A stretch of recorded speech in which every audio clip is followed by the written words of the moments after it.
బాపట్లలో స్వామీజీ శివస్వామి చెప్పారు, పర్యాటక రంగాన్ని అభివృద్ధి చేయాలి కానీ బాపట్ల సూర్యలంక బీచ్ ను గోవా బీచ్ మాదిరిగానే చేయొద్దన్నారు. మహిళలు అసభ్యకరంగా దుస్తులు ధరించేలా చేసే ప్రయత్నాలు ఆమోదించలేమని స్వామీజీలు సంప్రదింపులు కొనసాగిస్తామన్నారు.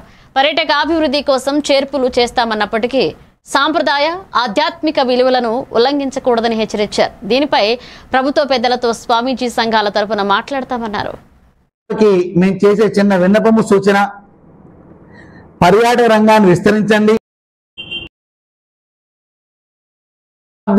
కానీ మానవతా విలువలని, సంస్కృతి సాంప్రదాయ విలువలని పరిరక్షించవలసిన ప్రభుత్వాలే. మరి బికినీలు వేసుకుని అర్ధనంగనంగా బీచ్లు ఏర్పాటు చేస్తే ఇప్పటికే తాగుమూతులు తయారయ్యే ప్రతి ఒక్క గ్రామాల్లోనూ ప్రతి ఇంట్లోనూ అన్నం తిండా కొండల బద్దలవుతున్నాయి, బార్ షాపులకు లైన్ కడుతున్నారు. ఇటువంటి పరిస్థితుల్లో ఎంతో బాధకి గురవుతున్నాం మేమందరం. మరి మీరందరూ గోవా లాంటి బీచ్లు ఏర్పాటు చేస్తే మాత్రం ఖచ్చితంగా మేము ఖండిస్తాము.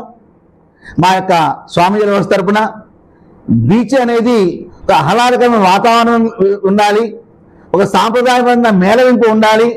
అలాగే ఇచ్చేసిన వారికి వినోద కేంద్రంగా ఉండటం పర్లేదు కానీ ఈ విధంగా గోవా అంటే అసలు గోవాని తలుచుకోగానే ఒకరికొకరిని ఎస్పైర్ వాతావరణం ఏర్పడిపోతున్న మనుషుల్లో. అటువంటిది మరి మన భావప్రియ ఖ్యాతి నుంచిన బాపట్ల బీచ్ చేస్తారంటే మాత్రం ఖచ్చితంగా ఈ విషయంలో మేము ప్రభుత్వ పెద్దలతో మాట్లాడతాము, వారికి సరైన వివరణ ఇస్తాము. అంతగా కనుక వారికి స్పందన లేకపోతే చట్ట ప్రకారం ఎలా ముందుకు వెళ్ళాలో అలా ముందుకు వెళ్తాము.